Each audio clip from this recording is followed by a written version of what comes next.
kerja Rodi dan Romusha. Pasti udah nggak asing lagi kan sama dua istilah ini? Kita sering dengar dan nyebut keduanya sebagai kerja paksa di zaman penjajahan.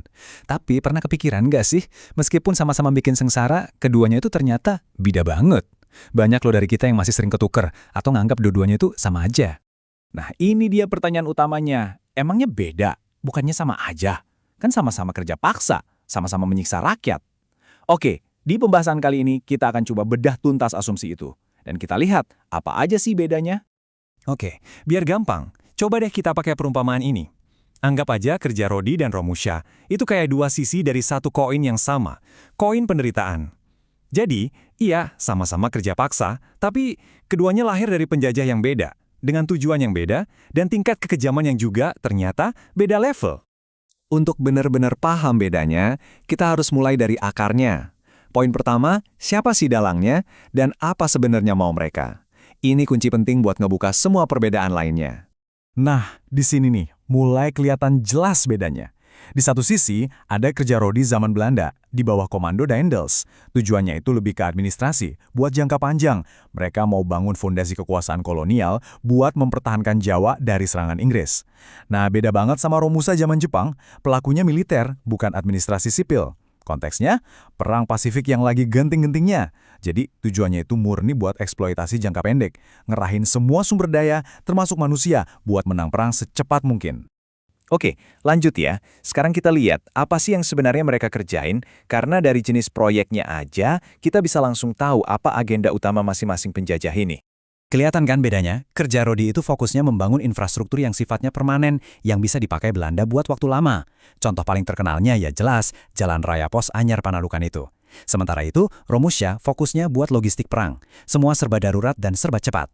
Bikin landasan pacu dadakan, gali gua buat pertahanan, bahkan sampai dikirim ke luar negeri buat bangun jalur kereta api maut demi pasokan perang Jepang.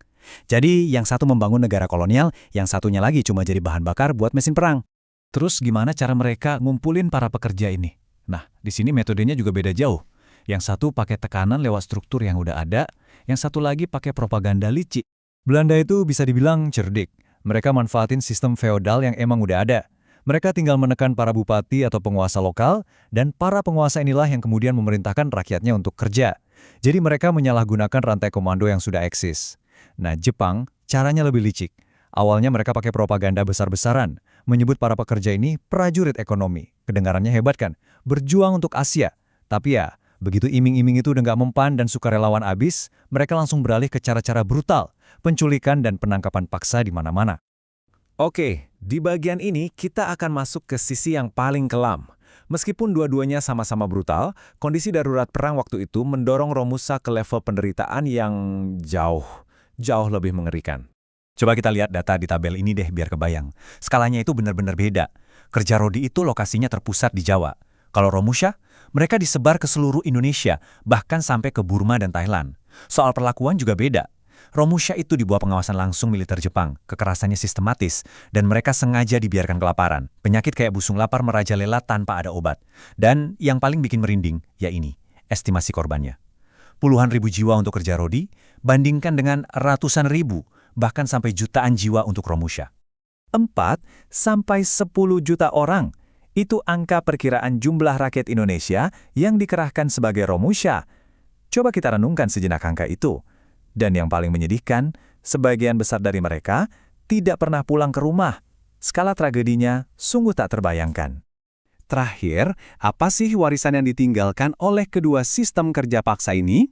Ternyata, jejak yang mereka tinggalkan sampai hari ini pun terasa sangat berbeda. Dan inilah peninggalan keduanya. Kerja Rodi itu meninggalkan warisan yang wujudnya fisik bisa kita lihat dan bahkan kita pakai sampai sekarang, Jalan Raya Pos yang jadi cikal bakal jalur Pantura. Sebuah infrastruktur yang berdiri di atas penderitaan. Di sisi lain, warisan Romusha itu sifatnya nggak kelihatan karena wujudnya adalah luka psikologis yang dalam. Trauma yang membekas buat para penyintas, keluarga yang selamanya kehilangan ayah atau anak tanpa pernah tahu di mana kuburnya, dan kata Romusha itu sendiri jadi sebuah momok yang menakutkan bagi satu generasi.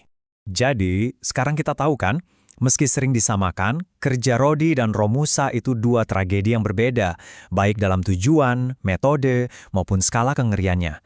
Tapi pada akhirnya, keduanya adalah babak kelam dalam sejarah bangsa kita.